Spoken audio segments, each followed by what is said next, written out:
everyone, and welcome back to another exciting episode of Speak Easy English. We're so glad you're here. Hi everyone, I'm Tommy. You know, we're always exploring unique ways to help you improve your English. But sometimes it's not just about studying harder. It's about changing the way we think. Yeah, because sometimes the wrong mindsets and methods can really hold you back. To make real progress, you've got to let go of some old ideas. And that's what we're diving into today. We've got 5 mindsets that you've probably never heard of before. But trust me, they could be the key to your breakthrough in English. Wow, that sounds exciting. I'm curious to see what these mindsets are, and I'm sure our listeners will be too. Oh, definitely. If you're feeling stuck or not making the progress you'd like, this could be the game changer you need. Before we dive into today's content, I just want to give a massive shout out to all of you amazing supporters out there. Seriously, the comments we've been getting about our ebooks are insane.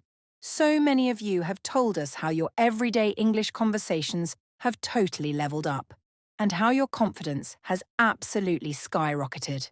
That kind of feedback honestly motivates us to keep creating even more awesome resources for you guys.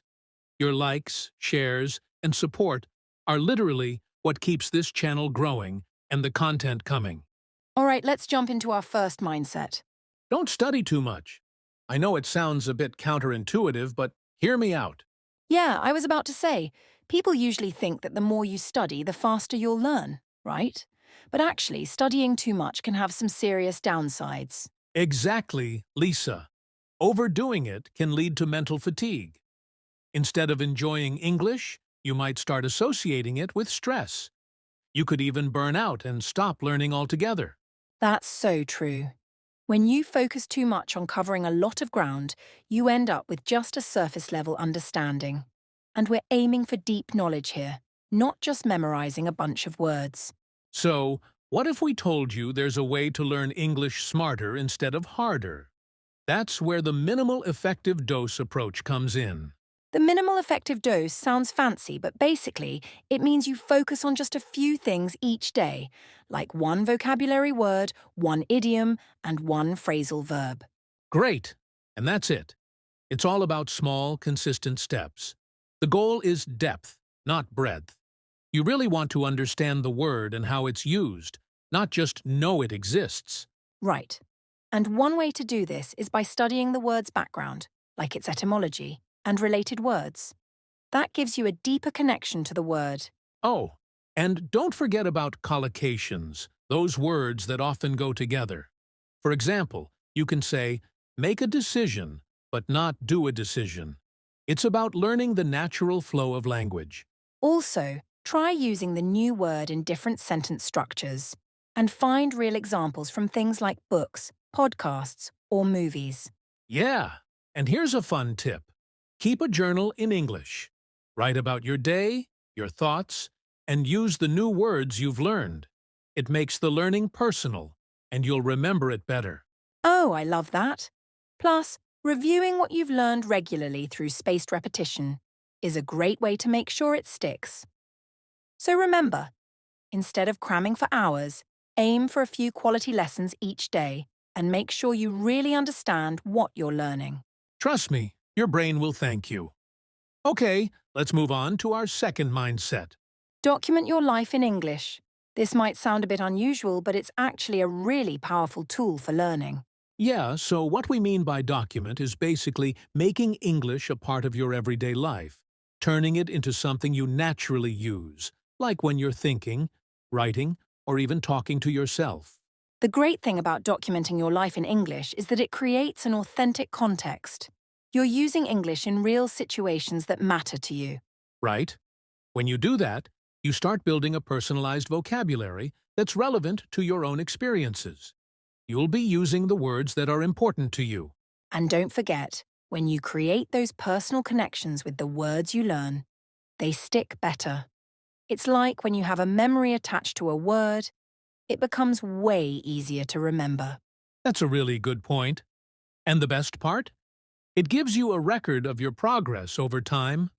When you look back at your journal or notes, you'll see how much you've improved. So, What are some practical ways to start documenting in English? One simple way is to keep a daily journal. Just write about your day, your activities, or even your thoughts. It's like having a conversation with yourself in English.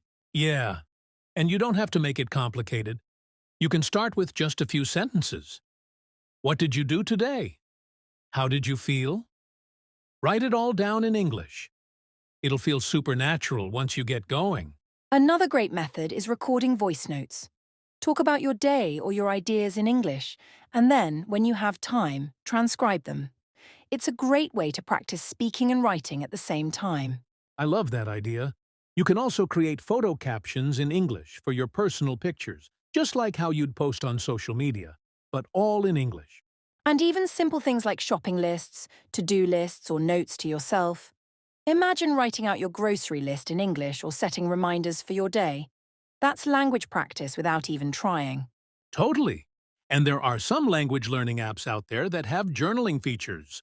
They can help you keep track of your progress and give you fun prompts to write about in English. Now, here's a cool idea that can take your learning to the next level. Shifting your internal monologue to English. Basically, try to think in English instead of your native language throughout your day. It sounds a bit challenging at first, but it's so worth it. Start by narrating simple things you're doing. Like, if you're cooking, you could think to yourself, I'm chopping the onions. Now, I'm stirring the soup. As you get better, try moving on to more complex thoughts like thinking about your decisions, your emotions, or even your plans. For example, should I take the bus or walk today? I think walking is better because it's nice outside. And don't worry if you get stuck on a word. That's actually a great opportunity. Just note what word you're missing and then learn it. Over time, this will help you build more confidence. And here's the cool thing. As you practice thinking in English, you're building neural pathways that make it easier to retrieve English when you need it. It becomes more automatic, and you won't have to pause to search for the right word. That's a big one. It also helps with reducing anxiety when you do speak, because you're already thinking in English all the time. It becomes second nature. Yeah, and by shifting your internal monologue, you're not just learning to speak more naturally. You're setting a solid foundation for real, everyday conversations in English. All right, let's talk about mindset number 3. Make as many mistakes as possible. I know that sounds a little scary, but hear me out. It's actually one of the best ways to learn. Yep, it sounds strange, right? But the science behind it is fascinating. When we make mistakes, our brain goes into overdrive trying to correct them, and that helps us learn better. Well, when you make an error, your brain has to work harder to fix it. That effort actually helps you remember the correct information much more strongly than just learning passively. Right, and mistakes also point out the specific areas where we need to improve.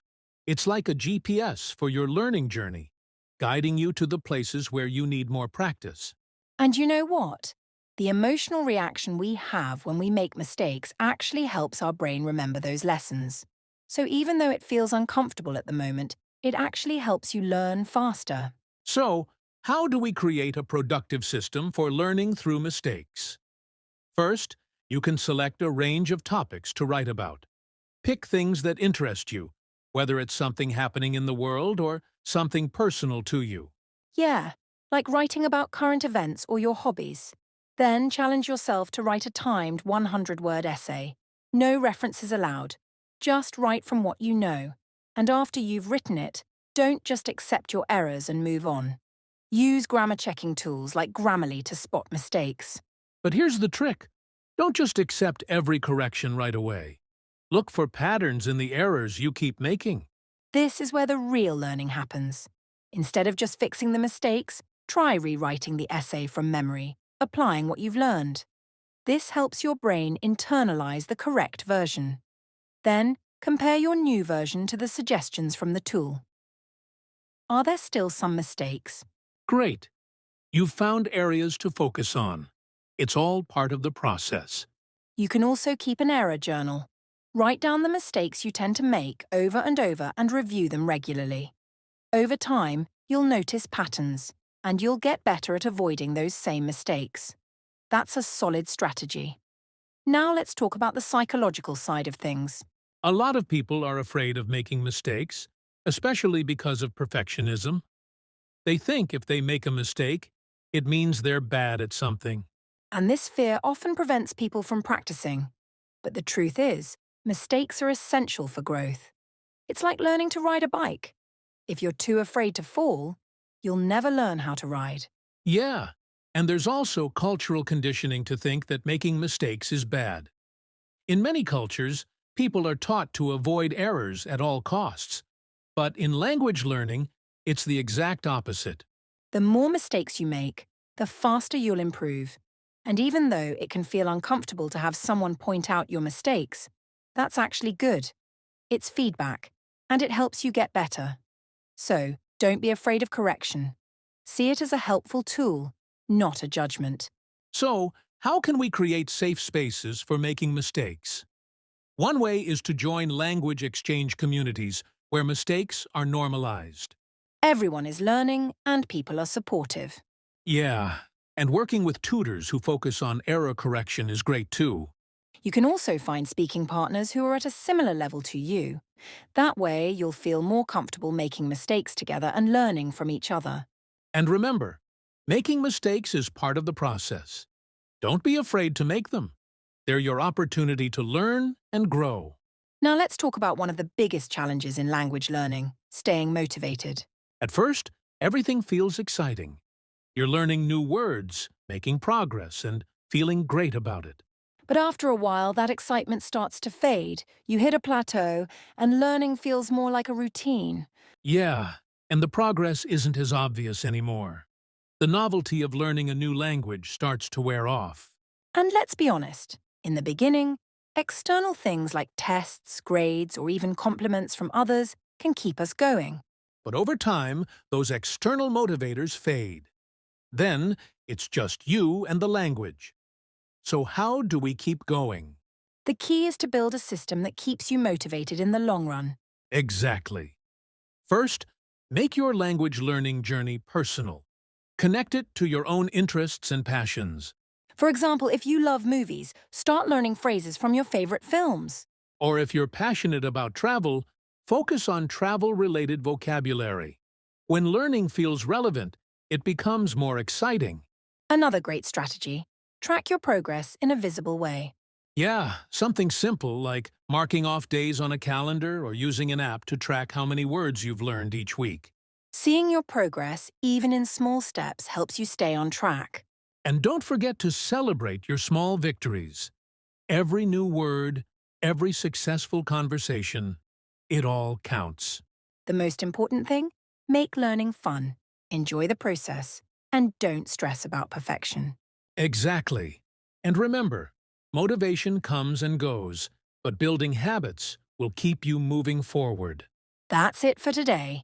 If you found this helpful, make sure to subscribe, share, and leave a comment with your favorite learning tip. And don't miss our next episode. We've got more great language learning hacks coming your way. See you next time, and happy learning.